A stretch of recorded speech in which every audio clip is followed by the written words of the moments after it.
অনেকে অভিযোগ করে আল্লাহ আমার এইটা দেয় নাই, ওইটা দেয় নাই, আমি এটা পাই নাই, ওইটা পাই নাই, ও পায় আমি পাই না কেন, ওর চাকরি হয় আমার হয় না কেন, ওর ব্যবসায় লাভ আমার লস কেন, ওর বউ সুন্দরী আমার টাকা লাগেন।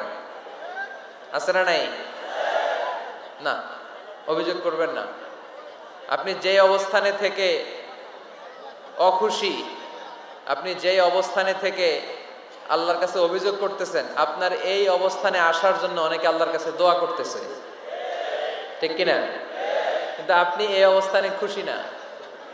অনেকে এই অবস্থানে আসতে চায়, তাদের স্বপ্ন যে তারা একদিন আপনার স্থানে আসবে, কিন্তু আপনি আপনার জায়গায় থেকে খুশি না।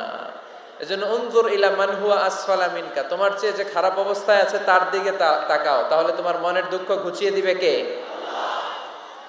আপনার চেয়ে যে খারাপ অবস্থানে আছে তার দিকে দেখেন কি অবস্থা। আপনি এইটা চান, ওইটা চান, কত কিছু লাগবে আপনার। হসপিটালে যে দেখেন ক্যান্সারে আক্রান্ত রোগীদের কি অবস্থা দেখেন। ক্যান্সার যার নেই কোনো অ্যান্সার, বাঁচবে না সে।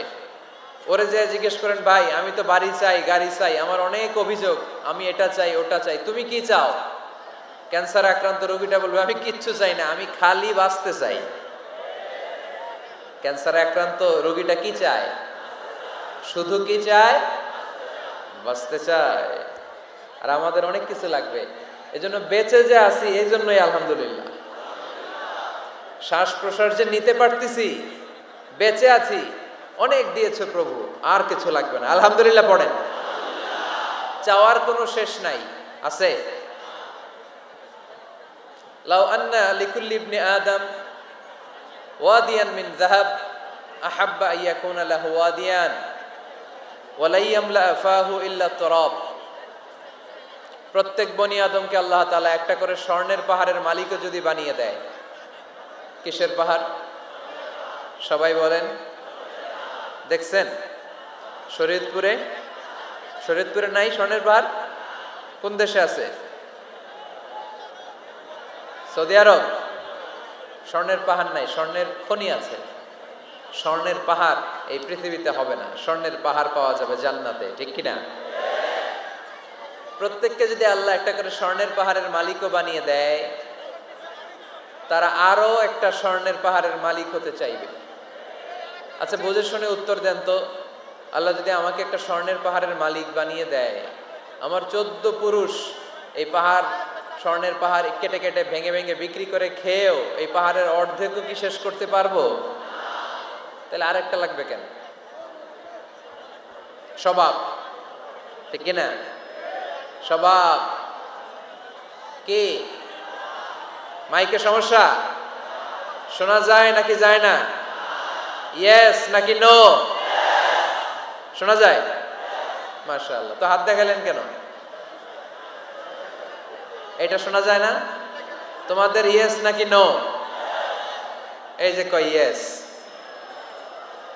হ্যাঁ, ইয়েস নাকি নো? অর্ধেক কইছে ইয়েস, অর্ধেক কইছে নো। আলামিন কই রে ভাই তুমি? আমাদের আলামিন ভাই কই? একটু ইয়েস করে দাও এখানে। যেখানে যেখানে নো আছে এগুলোর কি করে দিতে হবে? ইয়েস। তো একটা স্বর্ণের পাহাড়ের মালিক যদি আমি হই, আমার 14 পুরুষ খেয়েও শেষ করতে পারবে, তারপরেও আমি আরেকটা কেন চাই? স্বভাব। আল্লাহর হাবিব বললেন এটা স্বভাব। ওয়ালা ইয়ামলা আফাহু ইল্লা তুরাব। কবরের মাটি ছাড়া কোনো কিছুই তার এই জিহ্বাটারে থামাতে পারবে। যার আছে যত বেশি তার আরো চাই তত বেশি।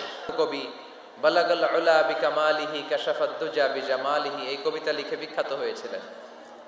তো ওনার একটা সময় আর্থিক দৈন্যতা যাচ্ছিল, টাকা পয়সা ছিল না, ফলে পায়ে দেওয়ার মতো জুতা ছিল না। কি ছিল না? জুতা ছিল না। তো খুব আফসোস করে একদিন মনে মনে আল্লাহরে বলে, আল্লাহ আমি এত বড় কবি, আমার পায়ে দেওয়ার মতো জুতা নাই। আহা, আফসোস করে ঘর থেকে বের হয়েছে। বের হয়ে দেখে এক ভিক্ষুক ভিক্ষা করে। ওই ভিক্ষুকের 2টা পাই নাই। ভিক্ষুকের 2টা, আর কবি সাহেবের কি নাই? জুতা নাই। কবি সাহেব যখন এই দৃশ্য দেখছে, হায় রে আমার তো পা আছে, এর তো পাই নাই, সেজদায় পড়ে গেল। আর আল্লাহরে বলে, আল্লাহ শুকর আলহামদুলিল্লাহ, বেশ ভালো আছি। আর কিছু লাগবে না। এজন্য শান্তি হচ্ছে শুকর আলহামদুলিল্লাহর ভিতরে। শান্তি কিসের ভিতরে? শুকর আলহামদুলিল্লাহর ভিতরে। এজন্য আওয়াজ করে পড়েন আলহামদুলিল্লাহ। আপনার চাহিদার কোনোদিন শেষ হবে না। দেখবেন যার পা নাই সে পা দেখে আফসোস করে, ইস লোকটা হেঁটে যায়, কি সুন্দর যায়, আমি তো হাঁটতে পারি না, যদি হাঁটতে পারতাম, যদি দুইটা পা থাকতো। যার পা আছে সে সাইকেলওয়ালাদেরকে দেখে আফসোস করে, ইস আমার যদি একটা সাইকেল থাকতো তাহলে তার হাঁটা লাগতো না, সাইকেল দিয়ে বাজারে যেতাম। যার সাইকেল আছে সে আবার হুন্ডাওয়ালাদেরকে দেখে আফসোস করে, ইস একটা হুন্ডা যদি থাকতো তাহলে তো ভোঁ ভোঁ করা যাইতো না। হুন্ডাওয়ালার আফসোস আছে প্রাইভেট কারওয়ালাদের দেখে, তারা আফসোস করে, ইস আমার যদি একটা কার থাকতো তাহলে তো কার চালাইতে পারতাম। যাদের প্রাইভেট কার এদেরও আফসোস আছে, ইস আমার যদি একটা হেলিকপ্টার যদি থাকতো তাহলে তো উড়াল মারতে পারতাম, ঠিক কিনা? হেলিকপ্টারওয়ালাদেরও আফসোস আছে, আমার যদি একটা জেট প্লেন থাকতো, jet plane, private jet plane, ও প্রিন্স ওয়ালিদ বিন তালালের মতো 70% মেড অফ গোল্ড, তার একটা জেট প্লেন আছে, এটার 70% স্বর্ণ দিয়ে বানানো। তার মানে চাওয়ার কোনো শেষ আছে নাই। সুখ শান্তি যদি চান অলওয়েজ পড়বেন আলহামদুলিল্লাহ। কে পড়বেন? টাকা যার বেশি টেনশন তার বেশি। সাধারণত টাকা যার বেশি রোগ তার বেশি, টাকা যার বেশি শান্তি তার কম। আপনি খোঁজ নিয়ে দেখেন 1000 কোটি টাকার মালিক, ঘরে শান্তি নাই, স্ত্রীর সাথে মনোমালিন্য, স্ত্রী যায় একদিকে উনি যায় আরেকদিকে, পোলায় কই যায় পোলায় নিজেও জানে না, মেয়ের অবস্থা খারাপ, আরেক ছেলের সাথে হাঁটে। তো এই হচ্ছে এদের লাইফস্টাইল। সবাই না, আল্লাহওয়ালা যারা তারা ভিন্ন। রাতে এদের ঘুম হয় না, অনেকগুলো ঘুমের ট্যাবলেট খেয়ে ঘুমাতে হয়, ঘুম আসে না, ঘুম আসে না। কিন্তু রিক্সাওয়ালা, কুলিওয়ালা, দিনমজুর, এদের রোগ বালাই আছে? কথা বলেন। খাওয়ার সমস্যা আছে, ঘুমের সমস্যা আছে, শুইলেই ঘুম আসে, যেখানে রাইত ওইখানেই কাইত। ঘুমাইতে দেরি, নাক ডাকতে দেরি হয় না, ওর নাকের ডাকের আওয়াজে ট্রাকের ইঞ্জিনও ফেল। শান্তির ঘুম। এই জন্য সবসময় শান্তি খুঁজতে হবে। কি খুঁজবো? শান্তি দেওয়ার মালিক কে? আল্লাহ তুমি এই দেশটাকে শান্তিময় করো, শরীয়তপুরটাকে তুমি শান্তিময় করো। যালিকাল কিতাবু লা রাইবা ফি হুদাল লিল মুত্তাকিন। This is the book, the most authentic and original book in the world, whereof there is no doubt in it, and a guidance to those who are muttaqin. এটা এমন বই যে বইয়ে কোনো ভুল নাই, কোনো সন্দেহ নাই, কোনো সংশয় নাই। মুত্তাকিনদের জন্য এই বইটারে হেদায়েতের কিতাব করে পাঠালো কে? আবার আল্লাহ বলেন, কিতাবুন আনজালনাহু ইলাইকা লিতুখরিজান নাসা মিনাজ-যুলুমাতি ইলান-নূর। নবী হে, এই কিতাবকে আমি নাজিল করেছি অন্ধকারাচ্ছন্ন মানুষগুলোকে আলোর পথ দেখাতে, বামপন্থী গুলারে ডানপন্থী বানাতে, জাহান্নামী গুলারে জান্নাতি বানাতে। এই কিতাব যদি কেউ পড়ে সে মানুষের মতো মানুষ হয়, ওই মানুষ কখনো অন্যায় করে না। এই কিতাব যে পড়ে এবং মানে, এই কিতাবের শিক্ষাকে যে নিজের মধ্যে ধারণ করে, সে কখনো মিথ্যা বলে না, মা বাবার সাথে বেয়াদবি করে না। ওই আলোকিত মানুষটা কখনো টেন্ডারবাজি করে না, চাঁদাবাজি করে না, দুর্নীতিতে চ্যাম্পিয়ন হয় না, ক্যাসিনো ব্যবসায় নামে না। এই কোরআন যারা বুকে ধারণ করে এরা কোনোদিন পেঁয়াজের দাম বাড়ায় না। জোরে বলেন ঠিক কিনা? এরা কখনো তাদের কোনো কাজে জনমানুষের ক্ষতি করে না। এরা সব সময় কল্যাণের পক্ষে, এরা মানবতার পক্ষে। এরাই হচ্ছে আলোকিত মানুষ, ঠিক কিনা? মানুষ হওয়া পৃথিবীতে বড় কঠিন। খালি চোখে যা দেখেন এগুলো মানুষ না, এগুলো জনসংখ্যা। এগুলো কি? এজন্য বলা হয় বাড়ছে জনসংখ্যা, কমছে মানুষ। বাড়তেছে কি, কমতেছে কি? মানুষ। গরুর পেট থেকে বেরোলেই ওটা গরু হয়ে যায়, ছাগলের পেট থেকে বেরোলেই ওইটা ছাগল হয়ে যায়, মুরগির পেট থেকে বেরোলেই ওইটা মুরগি। কিন্তু মানুষের পেট থেকে বেরোলেই ওটা মানুষ হয় না, ওটার মানুষ বানাইতে হয়, তাই না? আবার গরুকে কেউ কোনোদিন বলে না এই তুই গরুর মতো গরু হ, বলে শরীয়তপুরে? আপনারাও বলেন না? ছাগলরে কেউ কোনোদিন বলছে তুই ছাগলের মতো ছাগল হ, কিন্তু মানুষকে বলা হয় তুমি মানুষের মতো মানুষ হও। কোরআন পড়লে মানুষের মতো মানুষ হওয়া যায়, ঠিক কিনা? এই দুনিয়া এখন তো আর সেই দুনিয়া নাই, মানুষ নামের মানুষ আছে দুনিয়া বোঝাই, সেই মানুষের ভিড়ে আমার আসল মানুষ নাই, ঠিক কিনা? আসল মানুষের বড় অভাব, মানুষের মতো মানুষ খুঁজে পাওয়া দুষ্কর। এই কোরআন এসেছে আমাদেরকে মানুষের মতো মানুষ বানাতে। এজন্য এই কোরআন থেকে শুনলে লাভ না লস? কোরআনের সাথে আমাদের সম্পর্ক বাড়াতে হবে, প্রতিদিন কোরআন তেলাওয়াত করতে হবে। আপনারা করেন? হ্যাঁ, আজকে করছেন কারা কারা দেখি? মাশাআল্লাহ মাশাআল্লাহ, হাত নামান। প্রতিদিন যেন আমরা পড়ি, আর যারা এখনো শিখতে পারি নাই তারা যেন শিখে নেই। কোরআন পড়া যেমনি সওয়াবের, কোরআন শোনাও তেমনি সওয়াবের, ঠিক কিনা? কোরআন শুনলে রহমত নাজিল করে কে? وَإِذَا قُرِئَ الْقُرْآنُ فَاسْتَمِعُوا لَهُ وَأَنصِتُوا لَعَلَّكُمْ تُرْحَمُونَ। যখন কোরআনের তেলাওয়াত করা হয় মনোযোগ দিয়ে শোনো, তোমাদের উপর রহমত নাজিল করবে কে? এজন্য কোরআন পড়া, কোরআন শোনা সবটাই জরুরি। আমরা যেন কোরআনের সাথে আরো বেশি সম্পর্ক গাঢ় করতে পারি, কোরআনকে যেন আমরা আমাদের বন্ধু বানাতে পারি। আল্লাহ তুমি তৌফিক দাও। আর জোরে পড়েন আমিন। আজকে আমরা সূরাতু আর রহমান থেকে কথা শুনবো ইনশাআল্লাহ। পড়েন। এই সূরাটা মুখস্থ আছে কার কার? ও, অনেকেরই তো মুখস্থ, হাত নামান। এই সূরাটা যদি মুখস্থ নাও থাকে, এই সূরার মধ্যে এমন একটা আয়াত আছে এইটা সবার মুখস্থ, ঠিক? ইয়া রাব্বিকুমা তুকাদ্দিবান, আমার কোন নিয়ামতকে তোমরা অস্বীকার করবে। এই আয়াতটা সবার মুখস্থ আছে না নাই? মজার ব্যাপার হলো এই আয়াতটা আল্লাহ তাআলা এই সূরার ভেতরে একবার, দুইবার, 5 বার, 10 বার নয়, 31 বার উল্লেখ করেছেন। কয়বার?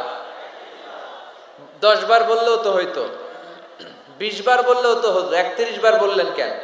তার মানে এটা জরুরি, এটার সিগনিফিক্যান্স, তাৎপর্য অনেক বেশি।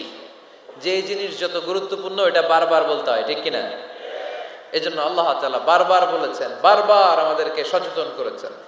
ফাবিআইয়ি আলাই রাব্বিকুমা তুকাযযিবান। আল্লাহ বলেছেন, এই মানব জাতি আর জিন জাতি, আমার কোন নিয়ামতকে তুই অস্বীকার করবি বল? কোন নিয়ামতকে অস্বীকার করবেন বলেন? আল্লাহর কোন নিয়ামতকে অস্বীকার করার কোন সুযোগ আছে? ওয়া ইন তাউদ্দু নি'মাতাল্লাহি লা তুহসুহা ইন্নাল ইনসানা লাযালুমুন কাফার। যদি আমার নিয়ামতগুলো গুনতে শুরু করে দাও, গুনতে গুনতে তোমার জীবন শেষ হয়ে যাবে, হায়াত ফুরিয়ে যাবে। আমি আল্লাহর নিয়ামত গুনে কশিনকালেও তোমরা শেষ করতে পারবে। সাগরের জল যদি কালি হয়ে যায়, গাছের পাতা যদি খাতা হয়ে যায়, সাগরের জল নামক কালি দিয়ে গাছের পাতা নামক খাতার উপরে যদি আল্লাহর প্রশংসা লিখতে শুরু করে দেন, আল্লাহ বলে গাছের পাতাও ফুরিয়ে যাবে, সাগরের জলও ফুরিয়ে যাবে, কিন্তু আমার প্রশংসা করে তোমরা শেষ করতে পারবে না। এজন্য আল্লাহর প্রশংসা করতে হবে বেশি বেশি নাকি কম কম? কম কম না বেশি বেশি? ফাবিআইয়ি আলাই রাব্বিকুমা তুকাযযিবান, আমার কোন নিয়ামতকে তোরা অস্বীকার করবি বল? ও mankind and jinnkind, which of my mercy and blessings you wanna deny? আমার কোন নিয়ামতকে অস্বীকার করবি? অস্বীকার করার সুযোগ আছে? নাই। আল্লাহর হাবিব সাল্লাল্লাহু আলাইহি ওয়াসাল্লাম এই সূরাটাকে বড় পছন্দ করতেন। সাহাবাদেরকে একবার তিনি এই সূরাটা তেলাওয়াত করে শোনালেন। সাহাবারা চুপচাপ, ঠিক যেমন এখন আপনারা চুপচাপ। আল্লাহর হাবিব বললেন, ও সাহাবারা, তোমরা তো এই সূরা শুনে চুপ করে বসে আছো, কিন্তু তায়েফের ময়দানে জিনদের কাছে এই সূরাটা আমি তেলাওয়াত করেছিলাম, তারা কিন্তু চুপচাপ বসে থাকে নাই। যতবার আমি ফাবিআইয়ি আলাই রাব্বিকুমা তুকাযযিবান পড়েছি, এই আয়াতের বিপরীতে তারা উত্তর দিয়েছে, কারণ এই আয়াতটা একটা প্রশ্ন। It's a question from your lord to mankind and jinnkind. এটা আল্লাহর পক্ষ থেকে মানব জাতি এবং জিন জাতির কাছে রেখে দেওয়া একটা প্রশ্ন। ফাবিআইয়ি আলাই রাব্বিকুমা তুকাযযিবান, আমার কোন নিয়ামতকে অস্বীকার করবি তুই? আল্লাহর কোন নিয়ামত অস্বীকার করার কোনো ক্ষমতা আমাদের আছে? নাই। অসম্ভব। এজন্য এটা একটা প্রশ্ন। আল্লাহর হাবিব বললেন, ও আমার প্রাণের সাহাবারা, তোমাদের সামনে যখন সূরা আর রহমান তেলাওয়াত করলাম তোমরা চুপচাপ, কিন্তু তায়েফের ময়দানে যখন জিনদের কাছে তেলাওয়াত করেছি তখন তারা চুপচাপ থাকে নাই। যতবার আমি ফাবিআইয়ি আলাই রাব্বিকুমা তুকাযযিবান তেলাওয়াত করেছি প্রত্যেকটা আয়াত শেষে এই প্রশ্নের উত্তর তারা দিয়েছে। সুবহানাল্লাহ পড়েন। যতবার এই আয়াতটা পড়েছি প্রত্যেকবার এই আয়াত শেষে তারা প্রশ্নের উত্তর দিয়েছে। তারা প্রত্যেকবার বলেছে, লা বিশাইইম মিন নিআমিকা রব্বানা নুকাযযিবু ফালাকাল হামদু। আল্লাহ, তোমার কোন নেয়ামত অস্বীকার করার কোনো সুযোগ নাই, সব প্রশংসার মালিক তুমি। আবার যখন এই আয়াতটা আমি পড়েছি আবার উত্তর দিয়েছে, আবার আমি পড়েছি আবার উত্তর দিয়েছে। এরকম একবার নয়, দুইবার নয়, 5 বার নয়, 10 বার নয়, 31 বার এই আয়াতটা তেলাওয়াতের পর পর জিনেরা এই আয়াতের উত্তর আমার সামনে দিয়েছে। সুবহানাল্লাহ। লা বিশাইইম মিন নিআমিকা রব্বানা নুকাযযিবু ফালাকাল হামদু। We cannot deny any of your mercy and blessings. All praises to you. All praises to you. সব ক্ষমতার মালিক একজন, চিল্লায় বলতে হবে, তিনি কে? তিনি হচ্ছেন আল্লাহ। সূরাতু আর রহমান, সূরার নাম কি? আরো জোরে বলেন। কোরআনের 55 নম্বর সূরা এটা। কত নাম্বার? আয়াত আছে 78টা। কয়টা? সূরাটা মাক্কি সূরা। কি সূরা? এবার প্রশ্ন করি, উত্তর দেন। এই সূরাটা কোরআনের কততম সূরা? 55। আয়াত কয়টা? 78টা। মাক্কি না মাদানী? মাশাআল্লাহ, এই তো আপনারা উত্তর করতে পেরেছেন। এই সূরাটার একটা চমৎকার নাম আছে। বাইহাকী শরীফে আল্লাহর হাবিব সাল্লাল্লাহু আলাইহি ওয়াসাল্লাম ইরশাদ করেন, ইন্না লিকুল্লি শাইইন আরুস ওয়া আরুসুল কুরআনি সূরাতু আর রহমান। আল্লাহর হাবিব বললেন, সবার জন্য একজন নববধূ আছে, কোরআনেরও একটা নববধূ আছে। কোরআনের নববধূর নাম হচ্ছে সূরা আর রহমান। আওয়াজ করে সুবহানাল্লাহ বলতে পারলেন না? নববধূ বুঝেন তো? হ্যাঁ, নতুন বউ। নববধূ মানে কি? আল্লাহর হাবিব বললেন, ইন্না লিকুল্লি শাইইন আরুস ওয়া আরুসুল কুরআনি সূরাতু আর রহমান। সবার জন্য একটা নববধূ আছে, কোরআনেরও একটা নববধূ আছে। কোরআনের নববধূর নাম সূরা আর রহমান। নববধূ যেমনি বাসর রাতে হাতে পায়ে আলতা মেখে, বেনারসি শাড়ি পরে, লিপস্টিক দিয়ে, খোপায় ফুল দিয়ে, জুয়েলারি পরে, অর্নামেন্টস পরে, মেকআপ করে, পার্লারিং করে তার স্বামীর জন্য ওই রাতে সে নিজেকে উজাড় করে সাজায়, ঠিক কিনা? ঠিক তেমনি আল্লাহ তাআলা এই দুনিয়াতে আমাদেরকে কি কি নিয়ামত দিয়েছেন, আবার কি কি নিয়ামত জান্নাতে গেলে দিবেন, তার সব কিছু বর্ণনা করে এই সূরাটাকে তিনি উজাড় করে সাজিয়েছেন। সূরাটার নাম কি? আরো জোরে বলেন, কি নাম? আর রহমান। একটা দুর্বল বর্ণনায় এসেছে, দুর্বল বর্ণনায়, যে আল্লাহ তাআলা, স্বয়ং আল্লাহ তাআলা জান্নাতে জান্নাতীদেরকে এই সূরা আর রহমানটা নিজ কণ্ঠে তেলাওয়াত করে শোনাবেন। আমরা আল্লাহর কণ্ঠের তেলাওয়াত শুনতে চাই কি চাই না? আল্লাহর তেলাওয়াত কি আমাদের মতো তেলাওয়াত? আল্লাহ দেখতে কি আমাদের মতো? লাইসা কামিসলিহি শাই, তার মতো কেউ নাই। তার মতো কেউ আছে? তার মতো কেউ নাই। তিনি তার মতো। তিনি কার মতো? তিনি তার মতো। লাইসা কামিসলিহি শাই। জান্নাতীরা যখন জান্নাতে ঢুকবে আল্লাহ তাআলা প্রশ্ন করবেন, ও জান্নাতীরা, এই কোরআনে যত নাজ নেয়ামতের বর্ণনা দিয়েছিলাম তার সবগুলো কি তোমরা পাই টু পাই বুঝে পেয়েছো? জান্নাতীরা বলবে পেয়েছি। হঠাৎ এক জান্নাতি হাত তুলে বলবে, আল্লাহ একটা জিনিস তো পাই নাই। সবাই বলে পাইছি, তুমি পাও নাই। কি পাও নাই? কয় আমনেরই তো পাই নাই। সুবহানাল্লাহ পড়বেন না? আপনাকেই তো পাই নাই। সব দেখলাম, সব খাইলাম, সব দেখলাম, কিন্তু আপনারে তো দেখলাম না। আল্লাহ তাআলা তখন বিশাল জান্নাতের এক কনফারেন্স রুমে সবাইকে বসিয়ে আল্লাহর দিদার মানুষকে দেখাবেন। আল্লাহ তাআলা তার গোপন সৌন্দর্যকে সেদিন জান্নাতীদের সামনে প্রকাশ করে দিবেন। আল্লাহর হাবিব বসবেন ওই কনফারেন্স রুমে সবার সামনে। আল্লাহর হাবিবের পেছনে বসবে অন্যান্য নবীরা। তারপরে সোহাদা, সালেহীন, আউলিয়া সবাই বসবে ওই জান্নাতের কনফারেন্স রুমে। আমরাও যেন বসার জায়গায় পাই, আল্লাহ তুমি তৌফিক দিয়ে দিও। আল্লাহ তাআলা অনেকগুলো নূরের পর্দার পেছন থেকে নূরের ঝলকানি মারবেন। ওই ঝলকানি এক মুহূর্তের জন্য দিবেন। এক মুহূর্ত, কয় মুহূর্ত? 70,000 নূরের পর্দার কথা বলা হয়, এই বর্ণনাটাও দুর্বল। পর্দা আছে কিন্তু কয় হাজার জানে কে? আল্লাহ। ওই পর্দা সরিয়ে আল্লাহ তাআলা সৌন্দর্যের বা নূরের ঝলকানির এক আলোকচ্ছটা জান্নাতীদের সামনে তুলে ধরবেন এক মুহূর্তের জন্য। কয় মুহূর্ত? আলোকচ্ছটা দিয়েই আবার নাই, আবার সরাই ফেলবেন। ওই এক মুহূর্ত দেখে জান্নাতীরা পাগল হয়ে যাবে, অপলক নেত্রে তাকিয়ে থাকবে। এইভাবে চোখের পলক ফেলবে না, চোখ মেলে তাকিয়ে আছে। কিন্তু সামনে কিন্তু আল্লাহর নূর আর নাই, কারণ ওইটা আসছিল কয় মুহূর্তের জন্য? এক মুহূর্ত পরে নাই। কিন্তু কি যে দেখলাম, কত সুন্দর!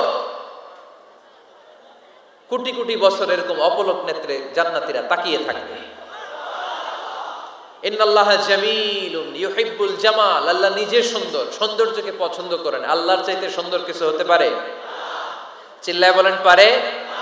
পৃথিবী সুন্দর, মানুষ সুন্দর, আসমান সুন্দর, জমিন সুন্দর, সুন্দরে সুন্দরে পাল্লা। জানি না কত সুন্দর তুমি আল্লাহ, জানি না কত সুন্দর তুমি আল্লাহ। সুবহানাল্লাহ পড়েন। আল্লাহ তাআলা তার সৌন্দর্যকে সেদিন জান্নাতীদের সামনে তুলে ধরলেন। এই সূরাটা নাজিলের একটা ব্যাকগ্রাউন্ড আছে। আল্লাহর হাবিব সাল্লাল্লাহু আলাইহি সাল্লাম মক্কার জমিনে কাফিরদেরকে দাওয়াত দিতে লাগলেন, আল্লাহর ইবাদত করো, আল্লাহর জিকির করো, আল্লাহর প্রশংসা করো। এরকম দাওয়াত দিতে দিতে কিছুদিন পরে বিষ্ণু ইসা ইসলাম বলতে শুরু করলেন, রহমানের ইবাদত করো, রহমানের জিকির করো, রহমানের পায়ে সেজদায় লুটিয়ে পড়ো। তখন কাফেররা প্রশ্ন শুরু করে দিল, মুহাম্মদ এতদিন বলতা আল্লাহ, এখন কইতেছো রহমানের কথা, আসলে কোনটা? আল্লাহরে তো আমরা চিনি, রহমানরে তো আমরা চিনি না। আল্লাহর দাওয়াত দিচ্ছ, আল্লাহর গুণগান গাইছো, আল্লাহকে আমরা চিনি জানি, কিন্তু রহমানটা আবার কে? সে আবার কবে আসলো, কোত্থেকে আসলো, কবে থেকে আছে, কতদিন থাকবে? রহমানরে তো আমরা চিনি না। ওরা রহমান চিনে না। এজন্য আল্লাহ তাআলা রহমানকে চিনায় দেওয়ার জন্য আর রহমান নামে একটা সূরাই নাজিল করে দিলেন। وَإِذَا قِيلَ لَهُمُ اسْجُدُوا لِلرَّحْمَنِ قَالُوا وَمَا الرَّحْمَنُ। যখন তাদেরকে বিশ্বনবী বললেন রহমানের পায়ে সেজদা দাও, রহমানের জন্য সেজদায় লুটিয়ে পড়ো, ক্বালু ওয়ামার রহমান, তারা বলল রহমানটা আবার কে? রহমান কে? আল্লাহ চিনি, রহমানকে তো চিনি না। এখন রহমানকে এটা চিনানোর দরকার আছে না নাই?